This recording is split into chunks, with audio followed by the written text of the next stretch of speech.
The characters you write need to have a significant change, because if they don't, the audience will feel like nothing happened. And that is a horrible way to leave your readers. So I'm going to give you some tips on different character arcs and why you would use them and which ones would fit your character. So what is a character arc? A character arc is the measure of how a character changes over time. I'll even go a step further. A character arc is an internal and external journey that your character goes through to transform. There are generally 4 different types of character arcs: positive, negative, transformational, and flat. A positive character arc would be taking someone who has a flawed outlook and who transforms and becomes a more developed person and version of themselves.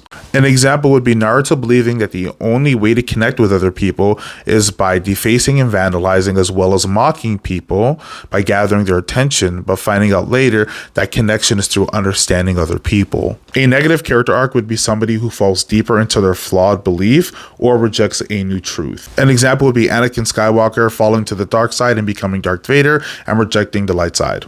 A transformative arc is a character that undergoes significant change in their beliefs, their values, their image, or their personality throughout the duration of the story. Think Zero to Hero like Gurren Lagann. Now, a transformational character arc can work in conjunction with a positive or negative arc. And if someone's not careful, a transformational character arc can also end up being a little bit shallow, like creating somebody who goes from being a loser to super cool, but there's not enough like writing to really make it great. And then there's a flat character arc where a character isn't really changed by anything around them. You don't want to do that. So remember, your character arc is a roadmap for your character's direction and a blueprint for your character's change.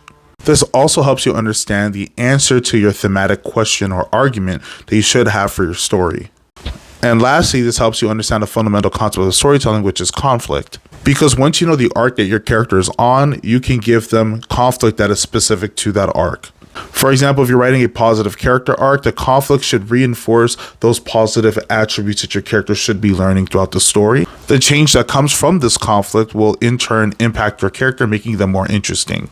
Because remember, conflict is internal and external. Conflict is what drives the change for your character. Now, if you want to look at what type of arc to give your character, we need to look at your moral argument / question and answer, which is your theme. For example, if the theme of my story is power, and my question is, does power corrupt? And the answer is yes, power does corrupt.